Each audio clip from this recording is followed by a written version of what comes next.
Sir सबके ही of हैं। चलें,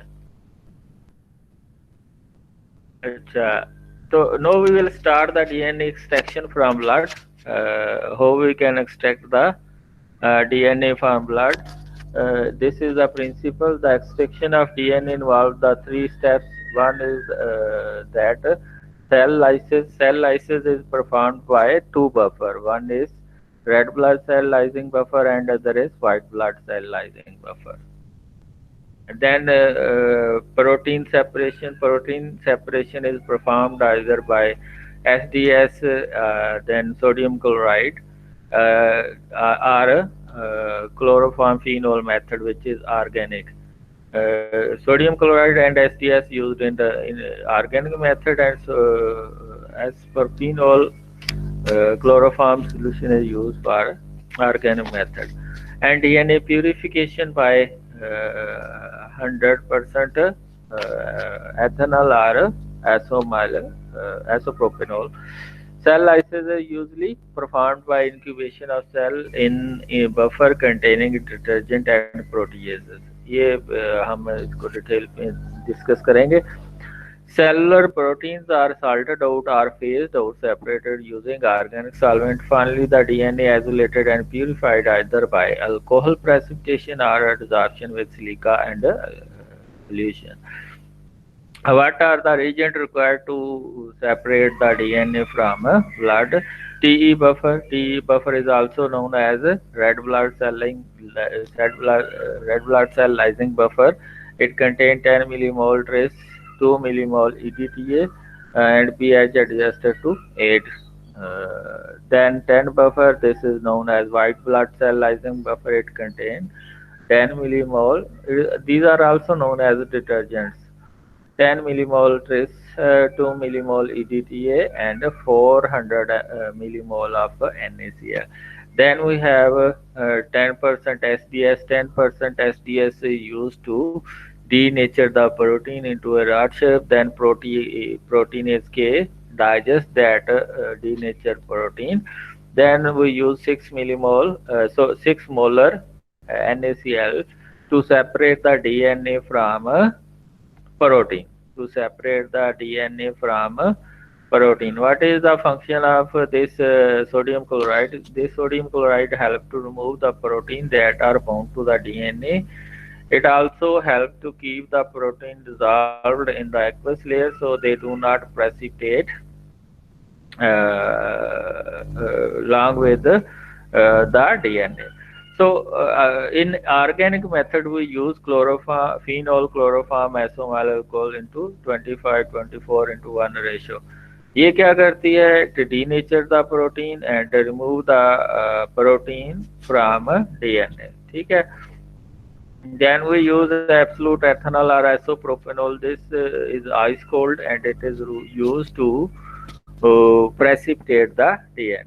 Then washing, if DNA, precipitated DNA have some impurities, then we wash with 75% ethanol.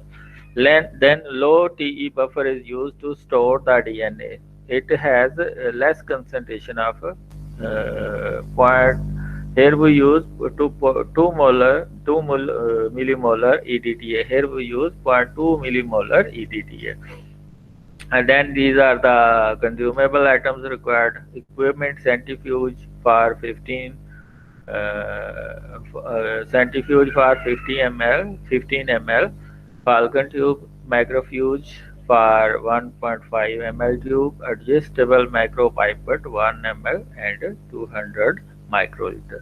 ये micro pipette चाहिए होती हैं. ये 1 ml वाली के ऊपर ब्लू साइन होगा और ये जो 200 माइक्रोलीटर या 100 माइक्रोलीटर वाली होगी उसके ऊपर येलो साइन होगा और इसमें येलो टिप्स यूज करते हैं, इसमें ब्लू टिप्स यूज करते हैं. सबसे पहले आपने क्या करना है? Add 1 ml of chilled TE buffer जो कि red blood cell lysing buffer है to 200 microlitre of blood. Mix by inverting the tubes several time. ये जो इन्वर्ट करना है आपने ट्यूब्स को सेवरल टाइम ताकि अच्छी तरह मिक्सिंग हो जाए. Then you have to spin at 4000 rpm for 15 minutes at room temperature. Then आपने क्या करना है, डिस्कार्ड द सुपरनेटेंट जिसके अंदर रेड ब्लड सेल जो कि लाइज हुए होंगे वो निकल जाएंगे. फिर आपने no you add 900 microliter chilled TE buffer, re-suspended the pellet by vigorous shaking by hand. फिर आपने उसको अच्छी तरह हिलाना है. फिर आपने उसी आरपीएम के लिए 15 मिनट के ऊपर आपने उसको सेंट्रीफ्यूज करना है. Spin at 4000 rpm for 15 minutes at room temperature. Then discard the supernatant and add 800 microliter TE buffer. दोबारा से आपने ये 3 4 5 दफा ये प्रोसीजर करना है. So we have to remove the red blood cell completely. Resuspend the pellet by vigorous shaking by hand. Then spin at 4000 rpm for 15 minutes at room temperature. Discard the supernatant. फिर आपने supernatant को discard कर देना है. Then you have to add white blood cell lysing buffer which contain and add 200 microliter TE10 A1 buffer, 20 microliter SDS which is 10%, and 10 microliter of proteinase K solution. Resuspend the pellet by shaking and vertex mixing. vertex machine के use करते हुए आपने इसको vertex कर लेना है. फिर आपने ओवरनाइट इसको इंक्यूबेशन देनी है for 12 hour. Incubate the mixture at 56 degree centigrade overnight. Next day place the tube on ice and add 50 microliter 6 molar NaCl. ये NaCl क्या करेगा? It separate the DNA from the denatured protein. Shake the tube vigorously and place on ice again for 15 minutes. उसको आपने ठंडी ठंडी जो ice के crystals होंगे उसके ऊपर आपने रख देना. Then spin at 4000 rpm for 15 minutes to pellet down the salt and protein. इसमें जो भी साल्ट और प्रोटीन होंगे वो नीचे आएगी, आपका डीएनए ऊपर चला जाएगा. Supernatant. Transfer the supernatant in freshly prepared label 1.5 milliliter centrifuge tube. फिर नई ट्यूब में आपने सुपरनेटेंट को ले जाना है और उतनी ही अमाउंट में आपने उसमें ठंडा ठंडा चिल्ड आइसोप्रोपेनॉल या एथेनॉल डालना है. Add equal amount of chilled isopropanol and invert the tube gently till DNA is visible. जब तक डीएनए विजिबल नहीं हो जाता आपने उसको इन्वर्ट पोजीशन में रखना है. Spin at 8000 rpm for 1 minute at room temperature. Discard the supernatant. जो ऊपर डीएनए तो नीचे आ गया होगा, प्रेसिपिटेट बन गई होगी सेंट्रीफ्यूगेशन के बाद. Then you add 200 milliliter of absolute ethanol and vertex for 50 minutes. Further purification हो जाएगी. हम 100% आइस कोल्ड जब एथेनॉल डाल देते हैं. Spin at 8000 rpm for 1 minute at room temperature. Add फिर washing steps. There are washing steps. Add 200 ml of 75% ethanol and vertex for 15 seconds. Spin at 15. ये vertex machine होती है जो बड़ी तेजी से घूमती है और वो हिला देती है चीजों को. Spin at 8000 rpm for 1 minute at room temperature. फिर आपने क्या करना है, सुपरनेटेंट को डिस्कार्ड करके आपने उसमें लो टी बफर डाल देना और स्टोर कर लेना है.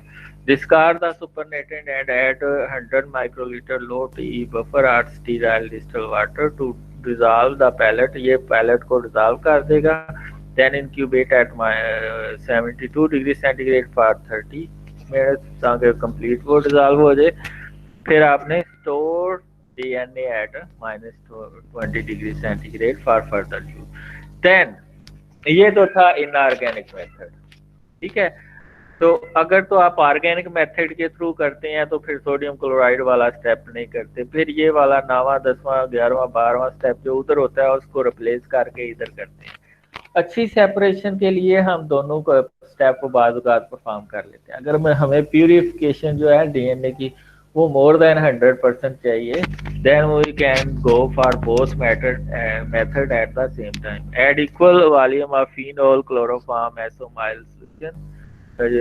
Mix the content by inverting gently. Leave at room temperature for 5 minutes. Centrifuge at, इसमें सेंट्रीफ्यूज आपको ज्यादा स्पीड वाली चाहिए, centrifuge machine. Centrifuge at 30,000 RPM for 10 minute to form 3 layers. इसमें 3 लेयर्स बनती हैं। सबसे नीचे वाली फिनॉल और एसोमाइल की होगी, फिनॉल क्लोरोफॉर्म की होगी। ऊपर डेब्रीज होंगी जिसमें प्रोटीन, डीनेचर प्रोटीन होगी और दूसरे साल्ट होंगे। उससे ऊपर वाली एक्वस लेयर होगी, उसके ऊपर उसके अंदर डीएनए होगा। So it has 3 layer. Upper aqueous layer contain DNA, then cell debris, then phenol chloroform layer is at the bottom. So upper layer, which is aqueous layer, is contain DNA. We have to separate that aqueous layer which contain the DNA by very careful method. Carefully take upper aqueous layer containing DNA with the 1 ml pipette and transfer to the freshly labeled 1.5 ml centrifuge tube. Follow step 12 onward. फिर दूसरे method आपने वही करने हैं कि ठंडा ठंडा उसमें आइस कोल्ड एसोप्रोपेनॉल डालना है, वो प्रेसिपिटेट सेंट्रीफ्यूज करेंगे, प्रेसिपिटेट कर देगा। फिर आपने वॉशिंग करनी है पहले 100% एथेनॉल से, फिर 70% एथेनॉल से वॉशिंग करनी है, फिर उसको डिजॉल्व करके स्टोर कर लेना है -20°C। For more purification, organic and inorganic protein precipitation can be combined. Precipitated by 6 molar NaCl followed by the phenol chloroform isomyl alcohol। ठीक है, अब आपके जितने भी क्वेश्चन हो सकते हैं आप पूछ सकते हैं।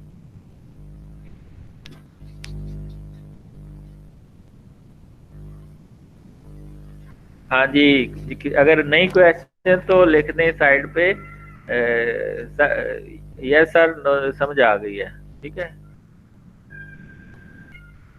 यहाँ लिख दें नो, आगे क्यू डाल दें।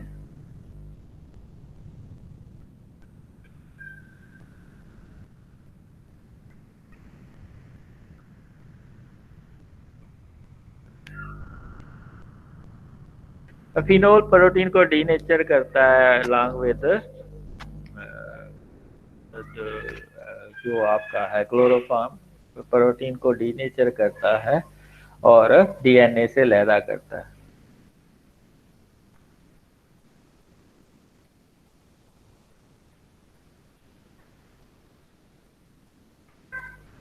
वो इनऑर्गेनिक मेथड में NaCl करेगा और ऑर्गेनिक मेथड में ये दोनों सेपरेट मेथड है।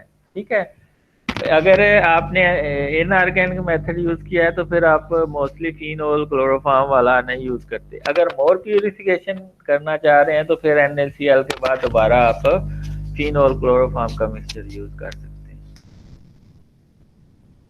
दोनों मेथड को साथ भी लेके जा सकते हैं, यानी कि पहले आपने NaCl से ट्रीटमेंट किया, फिर आप क्लोरोफॉर्म फिनोल के साथ भी ट्रीटमेंट ले सकते हैं। हाँ, एटोमाइल अल्कोहल क्लोरोफॉर्म के साथ क्यों यूज करते हैं? फोमिंग ताकि ना बने, ये फोमिंग को बचाने के लिए हम एटोमाइल अल्कोहल भी यूज करते हैं। हाँ जी, और कोई क्वेश्चन किसी का है? मेरे हाल से सबका हो गया। हाँ जी, चलें, सबने लिख दिया, नहीं कोई क्वेश्चन नहीं है। ठीक है, आप फिर आपकी प्रेजेंटेशन की तरफ चलें। तो सर आपको मैंने स्लाइड दे दी हुई है ईमेल पे, आप